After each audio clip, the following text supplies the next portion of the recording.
Olá, seja muito bem-vindo a essa nova iniciativa aqui da FinTrender. Qual que é a minha ideia aqui? Eu leio muito durante a semana, adoro ler, sou um leitor, eu diria, compulsivo, e leio muitos reports, etc. E tem muita coisa que eu leio e faço, pô, isso aqui é legal a gente discutir, a gente trazer para discussão, apresentar para vocês, né? Então, assim, a ideia aqui é trazer esses reports, essas coisas que eu leio que são bem interessantes, e passar por ele e citar a discussão, que vocês venham discutir comigo à medida que vocês vão vendo e aprendendo e lendo e falando, pô, é legal isso aqui, não entendi isso aqui, ou até trazendo um report que vocês tenham visto e falar, ó, que legal esse report, paper, reportagem, qualquer coisa que vocês tenham aí para a gente comentar e vir discutir por aqui, tá? Eu começo esse agora com um report que para mim foi um dos melhores reports que eu li, na verdade uma apresentação que eu vi durante esse primeiro semestre de 2022. Ele fala sobre o Web3, né, que é uma coisa que é bem legal, tá? Então, assim, ele passa sobre vários pontos, sobre DeFi, stablecoins, etc. Mas eu não vou falar muito, vamos a ele, vamos ver o que tem nesse report.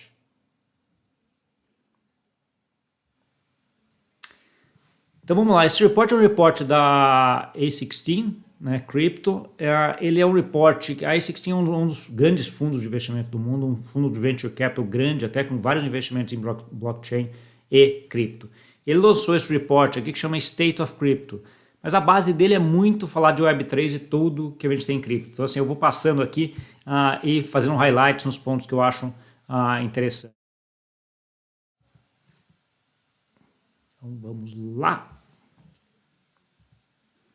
Então ele primeiro aí define o que é o Web3, né? Então mais do que essa definição que está aqui, aliás, um ponto que eu esqueci, o link para esse report está aqui na descrição. Se você quiser acompanhar com o report também, ou quiser depois ver com mais detalhes o report, ele vai estar sempre na descrição aí para vocês irem lá atrás e se aprofundarem mais no assunto sobre isso, tá bom? Então assim, mais do que a descrição de Web3, eu acho que o que acho que é importante que ele colocou aqui é um pouco do que é esse gráfico, essa forma fácil aqui de mostrar o que é o Web 3.0.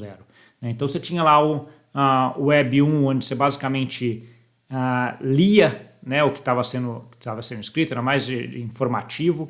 Né? O Web 2, onde você escrevia e lia, né? Então entra toda a parte de mídias sociais, o próprio YouTube aqui que a gente está, etc. E o Web 3, que você vai fazer além disso aqui, você vai ter a propriedade, você vai ser dono daqueles ativos, né? Eu acho que isso aqui é um ponto importante em relação a isto. Tá? Então assim, acho que isso aqui define bem aqui o que é o Web 3.0 de um jeito bem legal, né? Ele continua aqui dizendo por que é importante, né? Que acho que está bem no começo, que você tem investidores e muita gente vindo aí, né? Então assim, você vai sair de um ponto individual, um ponto principal para vários pontos, é uma coisa mais distribuída e portanto mais resiliente. Então isso também em termos de rede é um negócio super interessante, tá? E aí ele comenta um pouquinho sobre ciclos de inovação, né? Então assim, se a gente está indo de Web 2 para Web 3, como é que funciona essa inovação? E aí acho que tem uns pontos interessantes aqui, né? O primeiro, que ela não é linear, né? Então assim, a gente sempre que fala de cripto tem muita preocupação com preço, né? Esse primeiro semestre de 2022 foi de grandes quedas de preços. Mas é isso, ela vai subindo e vai caindo, mas assim, a tendência de alta é uma coisa que é importante quando a gente está falando de ciclo de desenvolvimento, ciclo de inovação. Né? Então assim, é muito a dinâmica de preço, os juros, as novas ideias, as startups, é uma coisa que se autoalimenta e que vai formando isso para frente aí, seguindo. Tá? Ele tira um pouquinho aí a ideia de curto prazo, né? Vamos ver isso aqui em ondas, né? E ele fala que a gente está em ondas crescentes aí, seja por vários índices que ele comenta aqui, né? Seja da atividade dos desenvolvedores, atividade das startups, ele vê um crescimento aí, que é uma acumulação de todo esse conhecimento e todas as iniciativas que estão vindo, tá? A mesma coisa, né? E aí, seguindo aí um gráfico, você vê que está crescendo bastante. E aí ele entra na parte de Layer 1s, né? Que seriam a infraestrutura do mercado de blockchain.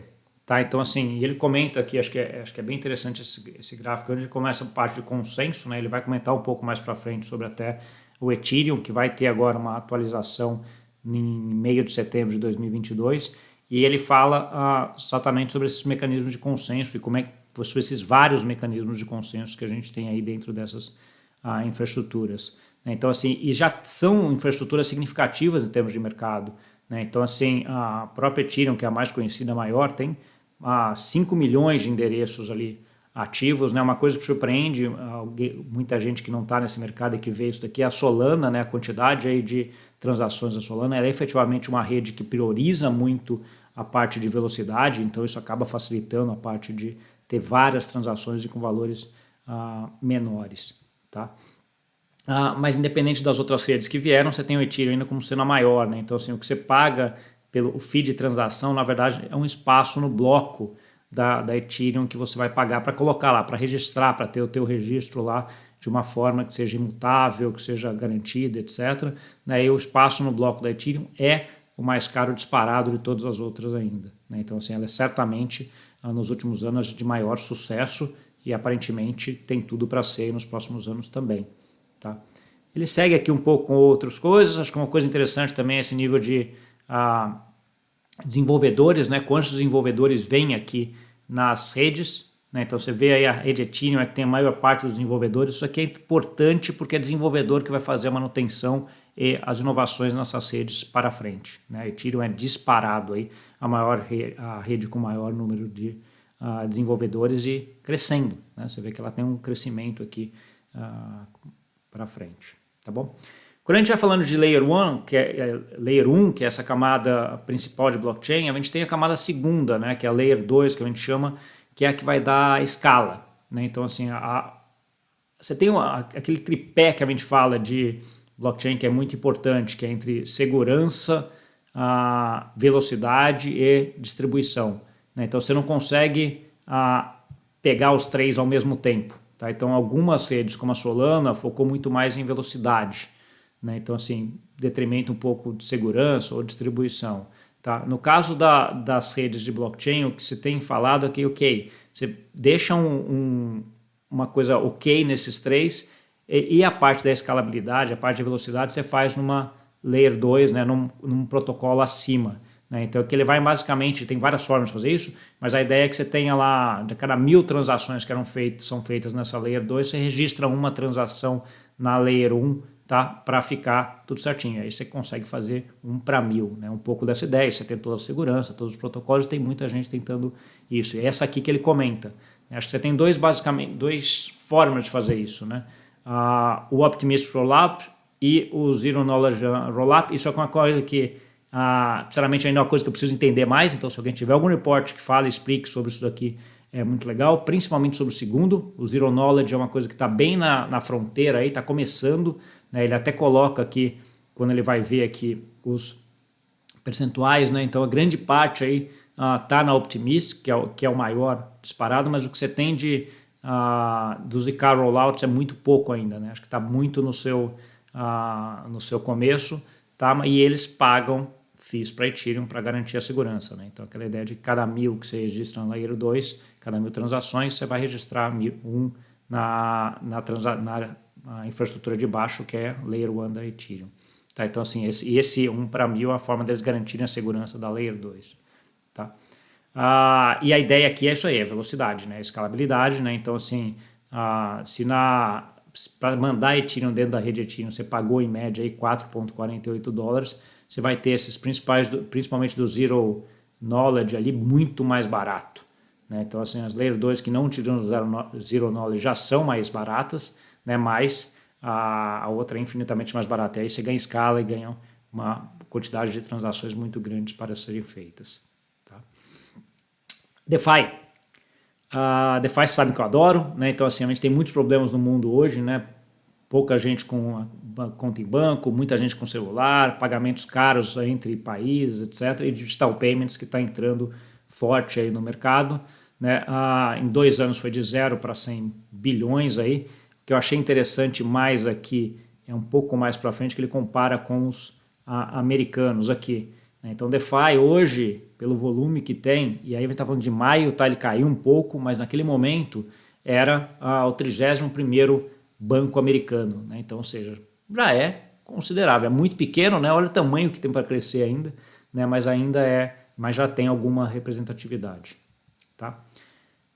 Stablecoins foi um assunto do primeiro trimestre, do primeiro semestre, mais ali do segundo trimestre, muito grande, principalmente pelo ST, né, da Terra que colapsou, mas a gente tem aí vários modelos de stablecoins. O que eu achei interessante aqui de stablecoins, mais do que o crescimento que tá tendo, é esse gráfico aqui de money supply, ou seja, é muito pouco ainda que a gente tem de stablecoins em relação ao o que você tem de moeda, o M1 do mundo.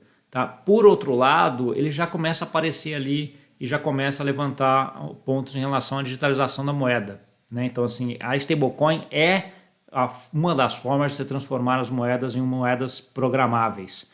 Tá? Então, por isso que os bancos centrais aí estão vindo também muito forte nessa parte de moedas, de Central Bank Digital Currency, etc., porque eles precisam transformar as moedas deles em moedas programáveis. A stablecoin é uma moeda programável privada e não de governo. Tá? Então, com vários modelos para você atrelar. Então, assim, esse crescimento é pequenininho, mas aqui eu acho que a gente vai ter uma expansão bastante grande. NFT foi assim a cara da inovação no primeiro semestre de 2022, né? Vários modelos em várias categorias. Então, a gente vai desde música, até os macaquinhos lá do Bored Apes, assim, foi a sensação do primeiro trimestre, do primeiro semestre de 2022. Muito interessante essa colocação que ele coloca em várias coisas, assim, com movimentos bastante grandes. Caiu um pouquinho aí nesses últimos 2 meses, né? Esse report aqui é de maio, final de maio que eles lançaram, tá? Então, assim, caiu um pouquinho, mas mesmo assim, acho que é uma perspectiva muito grande aí de crescimento nos próximos anos, até porque a forma, o que você paga de FII para trocar um NFT, né, seja de músicos, é muito mais barato que as mídias de web 2.0 que tem aqui. Né? Então, assim, OpenSea, você paga mais ou menos 2,5%, né, para criar, para trocar, para criar o seu NFT lá dentro, a sua arte, vamos dizer assim, né? Quando você vai para a Amazon, YouTube, etc., acaba sendo um valor muito mais significativo. Tá? Eles conseguem monetizar diretamente, né? NFT você tem formas de monetizar diretamente. Aqui no canal tem um vídeo depois só explicando sobre NFT bem interessante, com modelos com 2 na verdade, né? Um falando sobre o que é NFT e outro falando com um artista digital que criou NFT e que tem algumas programações que você coloca dentro do NFT que são bem interessantes ali. Acho que vale a pena ver quem quiser dar uma olhada, né? E inovação para tudo quanto é lado. Né? Então, assim, acho que aqui teve inovações desde a parte de NFTs para DAOs, que a gente vai entrar daqui a pouco, que o report entra, até airdrops, música, comerciais, etc. Acho que é bem interessante. Gaming. Gaming é um negócio que está crescendo bastante em blockchain, faz todo sentido gaming em blockchain. Né? Acho que a indústria está começando a ver coisa. A gente teve aí nesses últimos semestres ou anos a parte do StreamYard, Star Atlas. O Star Atlas aí que foi uma sensação que você teve no último semestre de 2021, assim como você teve a parte de outros games aí, né, o arcade, etc., que acho que foi bem interessante. Tá? É um mercado muito grande que blockchain está começando a entrar. Ele já é significativo dentro do mundo de blockchain, né? Quando a gente olha aqui, 49% aí das atividades nas wallets foram geradas por game, então assim, ele já é significativo dentro de blockchain, mas é muito pequeno o que de blockchain ainda atua na parte de game. Tem uma outra coisa diferente aqui também na parte de game, que é a venda de terras online, terras dentro de blockchain, né? Dentro dessas plataformas, no que a gente chama de metaverso aqui. Isso tem uma discussão grande até com meus sócios lá no Reset, eu vejo pouco valor, eles veem muito valor nisso, tá? Eu sou um dos ainda um pouco céticos em relação a isso, mas confesso que nos últimos meses tem mudado um pouco até a minha cabeça, até vendo pelo fenômeno que foi meu filho com Fortnite. Né? Então, se ele compra roupas, ele tem muita coisa dentro do Fortnite, né? Por que as pessoas não poderiam ter aqui em metaversos, né? Que é o caso do Sandbox ou do Decentraland? As terras, a sua casa, o seu comércio, etc. Né? Talvez seja um caminho a ser seguido aí. Tá? Mas eu ainda sou um pouquinho cabreiro, né? Em relação a isso. Vou esperar um pouquinho. DAO é um caso à parte, eu acho. Né? DAO é uma forma de governança de empresa e acho que esse slide aqui mostra muito, né, a diferença entre o que é uma empresa gerenciada nos modos mais tradicionais e o que é uma DAO, né, as diferenças entre um e outro. Tá? Isso aqui é muito importante, eu acho que é para onde são vários testes em termos de governança de empresa que estão sendo feitos e que vão migrar para isso. Acho que é bem interessante o que a gente está vendo aqui em termos de DAO e vai alterar muito a governança. Quando a gente fala de governança, de como é que se gerencia uma empresa, não é só uma empresa, né? É um governo, é uma prefeitura, é tudo. Né? É uma forma de governança que tem coisas, por exemplo, ela não é tão hierarquizada, né? Então assim, ela é bem mais transparente. Né? Então ela é aberta para todo mundo entrar e sair a hora que quiser, né? É global, então assim, você tem vários aspectos aqui das DAOs que são muito interessantes e que devem aí seguir nos próximos anos. Tá? 10 bilhões de dólares já sendo gerenciados por empresas que têm esse tipo de governança, significativo já, grande parte com os tokens delas, né? Então aqui muita gente de DeFi, né, Uniswap, Lido, Olympus DAO, Compound, Fei, então assim, muita gente de DeFi aí, então assim, uma junção, principalmente nessas grandes DAOs com DeFi, tá? Não que não tenha DAOs nas pequenas, tem também, tem muito experimento em DAO em coisas não ligadas a DeFi, mas aqui é um bom pedaço, as grandes são essas, já mostram aí uma forma de fazer, né? Quantas pessoas votaram, o número de pessoas envolvidas já começa a crescer. Aqui eu acho que ainda é muito inicial, né? Muito teste sendo feito, muita coisa começando, mas é um negócio bem interessante para ficar de olho para frente. Tá? Fechando aqui, eu acho que ele traz aí alguns casos que são bem interessantes. Desses, eu preciso até dar uma olhada nesses outros casos, que são casos que eu deixei para ver, acabei não vendo tanto. O Helium eu conheço bastante, né? Eu, lá atrás descobri essa iniciativa, acho muito interessante a parte de descentralização de telecomunicações, que é um pouco da ideia que ele tá? Mas acho que a coisa que ele coloca aqui, que eu acho que é o principal, que eu acho que é o mais interessante desse gráfico e dessa apresentação em toda, é um pouco isso. A gente está muito no começo ainda e ele compara em escala logarítmica, o que é importante aqui, com a internet. Né? Então, assim, quando que a internet chegou a ter 1 bilhão de usuários? Né? E você seguir aqui na projeção, a gente tem lá ainda mais uns 8 anos ainda, 7, 8 anos ainda, para chegar lá. Tá? Então, assim, e esse crescimento aqui, nesse gráfico parece ser um crescimento tranquilo, mas ele é um crescimento exponencial, né? Porque a gente está em escala logarítmica. Então, para sair daqui de onde está hoje, que está perto de, sei lá, 60 milhões de pessoas, aqui você vai chegar para 1 bilhão de pessoas, né? 60 milhões para 1 bilhão, é um crescimento gigante aí em coisa de 7, 8 anos. Então acho que esse é o fato importante aí, que acho que tem aí uma projeção muito grande olhando para médio prazo. Tá? Eu acho que é isso, acho que a ideia aqui é trazer um pouco da minha leitura aqui, acho que talvez tenha passado um pouquinho rápido. Por favor, me deem feedback, né? Gostaram, acharam legal, devo continuar? Que hipótese eu devo trazer? O que vocês não entenderam? O que vocês querem que eu faça melhor aqui para que a gente tenha uma interação e que eu traga esse conteúdo para vocês. O link para o report está na descrição do vídeo, então assim, se você quiser ir lá, ver com mais atenção em algum ponto que eu tenha passado rápido e que você achou interessante, vai lá. Esse report é um report muito legal, né? Você vê que ele passa ali por Web 3.0, stablecoins, DeFi, DAO, tudo, né? Basicamente tudo que a gente viu aí de inovação nesse primeiro semestre de 2022 e que deve continuar agora para frente, tá aí nesse report, tá bom? Obrigado, também não esquece de compartilhar esses aqui com um amigo, uma amiga que acha legal, ou que tenha algum insight, ou que tenha algum envolvimento com isso, dá o like no vídeo, né? Aqui pro YouTube espalhar também dentro do YouTube para todo mundo e vem interagir comigo. Vamos lá, acho que a gente vai fazer coisa muito legal, vamos aprendendo junto, eu vou trazendo aqui isso e a gente vai seguindo, tá bom? Então é isso. Obrigado e até o próximo.